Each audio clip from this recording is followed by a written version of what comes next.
Hello there, and welcome to the Hammerman attacks for January the 22nd. Oh, it was a bit of a struggle, but I got through there.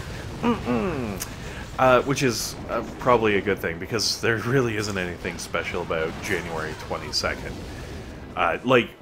Oh, hold on, no, you know what, I lie. It is National Blonde Brownie Day. I don't know if that means you gotta give a brownie to a blonde, or you've gotta eat one of those gross vanilla brownies, which is the lesser of all the brownies. Like, let's face it, nobody wants a vanilla brownie. Vanilla sucks. You get a brownie for the chocolate, which is why it's brown. Sorry, I don't care. Doesn't matter. I'm not gonna get obsessed over this. But I'm just saying, vanilla brownies, worst brownies, they don't deserve a day at all. Brownies, okay, maybe I could get that, but vanilla... Sorry.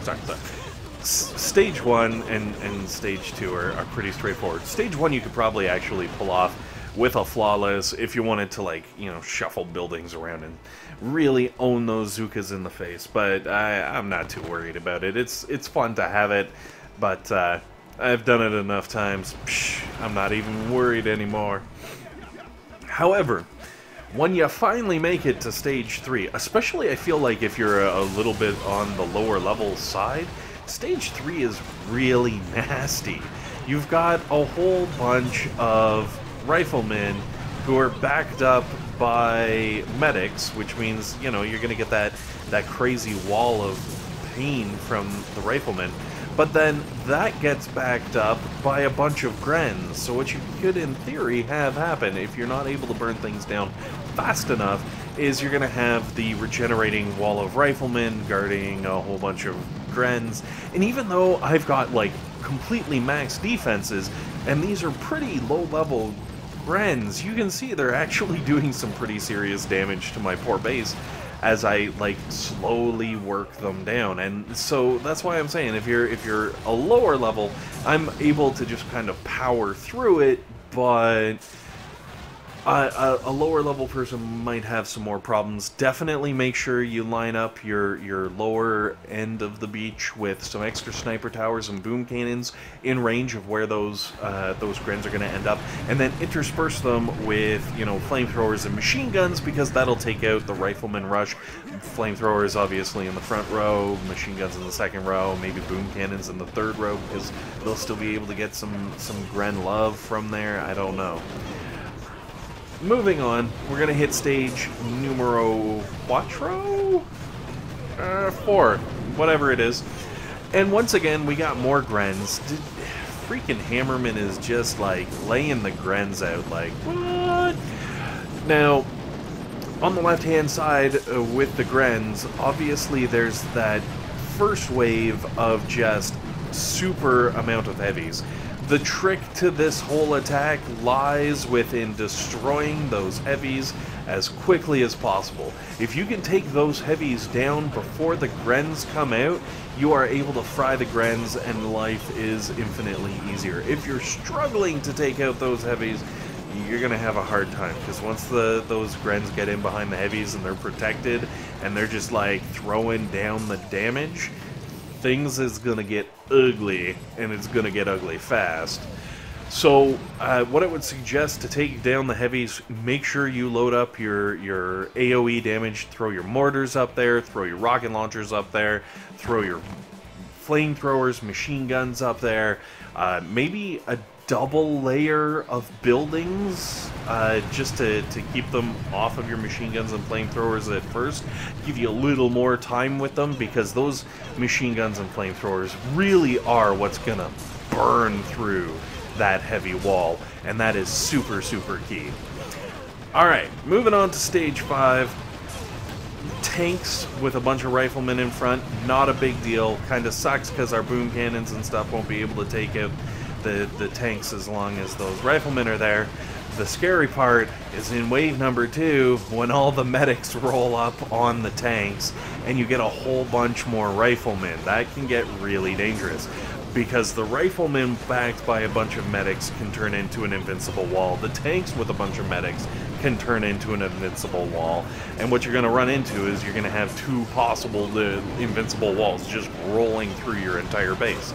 Now here's what I would strongly suggest. Right in between where you saw those, like the tanks were gathered up and the riflemen were gathered up, throw some extra sniper towers and boom cannons, and possibly even your rocket launchers right in between the two of those, because what's going to happen is the medics are going to start going back and forth. They're going to run, they're going to try healing everybody, and they're, you know, they kind of suffer from healing ADD, where they're just like back and forth, let's do this, back and forth, back and forth. And if you've got those sniper towers, boom cannons, and rocket launchers and stuff just in that fine little line in between the two invincible walls, you're going to be able to pick off those medics as they're running back and forth, which takes away the healing for the two invincible walls, and then they just turn into cannon fodder. You'll be able to burn them up, and everybody can live happily ever after. So, Stage 6, as you can see, Hammerman throws a whole bunch of shocks. That's it. On Wave 1, it's nothing but a bunch of shocks. And don't get me wrong, the shocks are real. Like, he shocked almost my entire defense. However, all you got is a bunch of slow-moving heavies that are just like trying to get up to the actual base. So what you can do, if you want to be really smart and sneaky, shift your whole base like, I don't know, 10 squares back. What'll happen is the extra amount of time it takes those heavies to walk up to your base, your shocks are going to wear off, and they're going to walk into just a hailfire of badness, which is, let's face it, kind of what we want their heavies to walk into. And what this will allow you to do is keep a lot, or all, if you're lucky, of your defenses intact, so that for the later waves, especially the warriors at the end, like, you want those flamethrowers and machine guns standing when it comes to the warriors, because if you don't have them standing, you're going to have a heck of a time burning through everything and, you know, taking it out. Don't get me wrong, your sniper towers and cannons and stuff are going to be able to pick off, like, one at a time, but if you really want to take those warriors down successfully and, like, keep their extra damage from being a problem, you need something on all of them and doing a lot of damage. Flamethrower. Alright. Moving on to Stage 7, as you can see, this is actually, like, I call it my feeler hit, where I just kind of, like, let Hammerman go ham on my base, just so I can figure out, you know, where troops are landing, and what kind of GBE abilities are going to be thrown, and what's going to be targeted, and what's going to happen. And as you can see, critters actually got thrown way back over near my HQ, which has all of my prototypes kind of just crammed in there to keep them out of the way.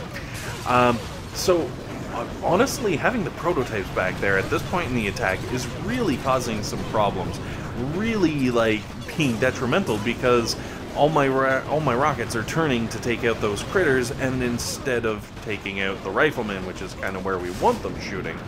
So that's fine. We can carry forward. As you can see, like, at the very beginning, the Zookas went down, and the Zookas went down hard, which is good. That's what you need to do. You need to get that damage TFO. Because if that damage is being added to the attack, things is going to get ugly. And then it gets to kind of this point where I've got this whole stack of defenses over on the right-hand side. I really do feel like I could have defended against this without any involvement from the prototypes. Unfortunately, on the left side, some guys kind of climbed around and accidentally got into range of the protos. So I'm going to chalk this up as a proto-free defense, because I feel with, like, a small shuffle of my buildings, I could have very easily gotten through this, as you could, without any prototypes. But, you know, if you want to say I used protos, then cool, I guess I technically did. Anyways, guys, thanks very much for watching. Hopefully this has been helpful. Hopefully it's been entertaining. And above all else, hopefully you guys have a fantastic day.